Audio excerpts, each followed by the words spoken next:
Bima melihat Alia yang sudah mulai ceria lagi.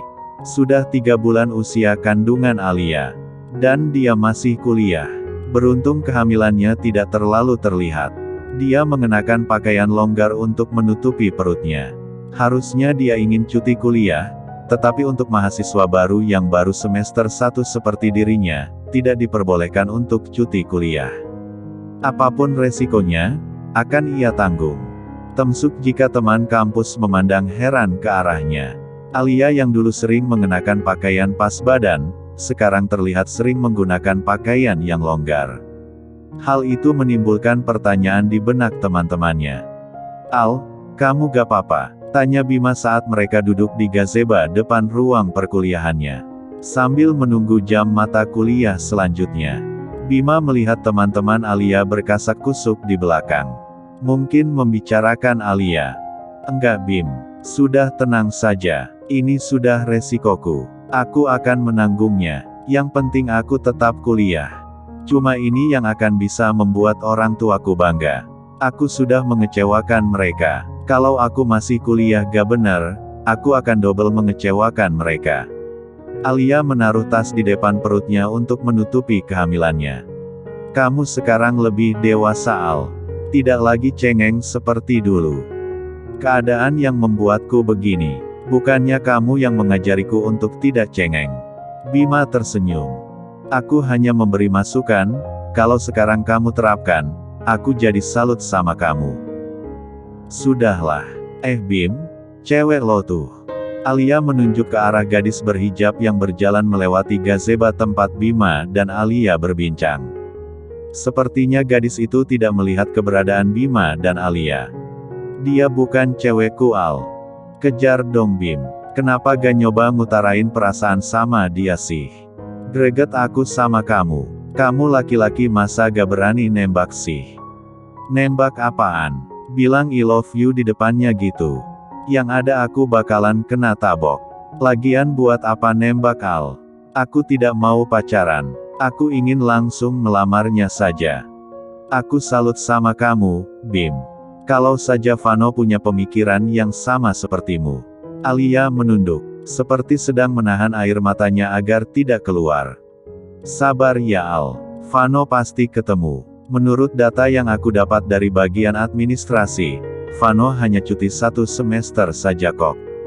Itu artinya dia masih kuliah di sini. Kalau dia kembali ke sini, perutku sudah membesar Bim. Sudah terlambat untuk meminta pertanggungjawaban darinya. Lagi pula apa dia mau bertanggung jawab?" Nada suara Alia terdengar putus asa. "Kalau memang dia jodohmu, pasti dia akan kembali sama kamu, Al. Aku tidak berharap banyak Bim." Alia, kenapa ditutupin sih perutnya? Udah gak usah ditutup-tutupin, udah kelihatan juga lagi hamil. Anaknya Bima ya." Tiba-tiba saja ada teman sekelas mereka yang menghampiri dan mengolok-olok Alia. Bisa diem gak Lores? Kalau gak tahu apa-apa gak usah banyak omong." Bima berdiri dan langsung menegur temannya yang bernama Reza. "Tenang-tenang bro, gak usah marah.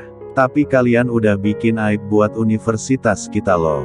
Hampir saja Bima memukul Reza tapi tangannya ditahan oleh Alia. "Sudah Bim, tidak usah ditanggapi. Ayo kita masuk ke kelas saja." Alia menarik lengan Bima. Mereka berdua pergi ke ruang kelas meninggalkan Reza yang tersenyum miring pada mereka berdua. "Kamu tidak apa-apa Al?" Bima khawatir melihat Alia yang memijit kepalanya. "Enggak apa-apa Bim, cuma sedikit pening saja. Kamu pulang saja, nanti aku absenin Al." "Jangan Bim, sebentar lagi kelas dimulai." "Gak apa-apa kok, aku baik-baik saja." "Bim, maaf ya, karena teman-teman jadi salah paham dengan hubungan kita. Aku sudah mencemarkan nama baikmu." "Sudahlah Al, biarkan saja. Toh yang bilang begitu cuma Reza aja. Dia hanya sakit hati karena dulu pernah kamu tolak." Alia tersenyum. Dia ingat dulu waktu pertama masuk kuliah, begitu banyak laki-laki yang mendekatinya. Bahkan Alia termasuk cewek paling cantik di antara mahasiswa baru yang lain. Setelah mulai aktif kuliah, banyak cowok-cowok yang menyatakan cinta padanya. Tapi hanya satu yang menarik perhatiannya, yaitu Devano, seniornya di kampus yang terkenal tampan, kaya tapi playboy itu mampu meluluhkan hati Alia. Namun sayang karena cinta mati, Alia rela menyerahkan kehormatannya pada Devano. Dan kini laki-laki itu menghilang tanpa jejak. Sivana yang duduk tak jauh dari gazebo, mendengar pembicaraan Reza dan Bima. Dia syok saat mendengar apa yang Reza katakan pada Bima. Dan bagaimana cara Bima membela Alia, seolah membenarkan perkataan Reza. "Kamu kenapa sih? Kok kamu nangis?" tanya Maura sahabat Sivana, yang sedang duduk di samping Sivana. Maura sibuk mendengarkan musik dengan headset di telinganya jadi tidak mendengar pembicaraan antara Reza dan Bima. "Tidak apa-apa Kokra, ayo ke kelas dulu. Bentar lagi kita ada kelas."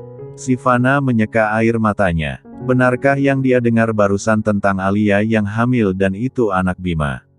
Apa mereka berdua melakukan hubungan terlarang? Atau keduanya diam-diam sudah menikah?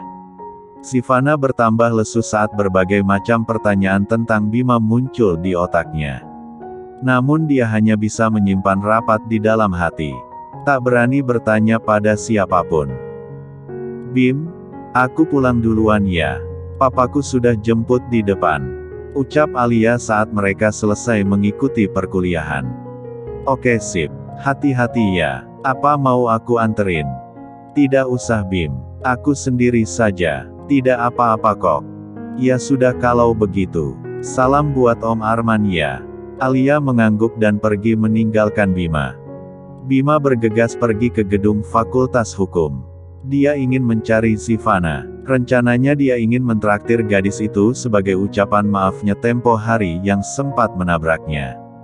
Bima mencari-cari sosok Sivana. Dan setelah beberapa saat mencari dan bertanya ke beberapa mahasiswa kenalannya di Fakultas Hukum, Bima akhirnya menemukan Sivana.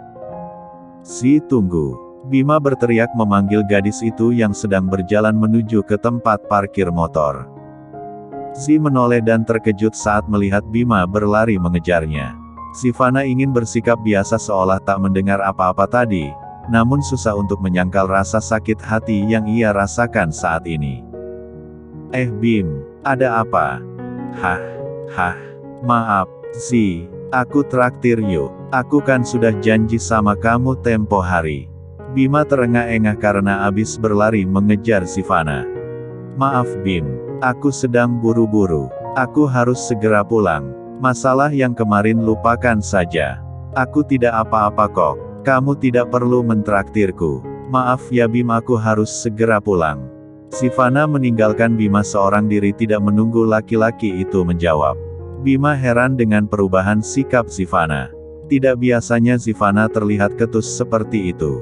Apa yang sebenarnya terjadi? Bima mengejar Sivana, namun gadis itu sudah berada di atas motornya, dan melaju tanpa menghiraukan teriakan Bima.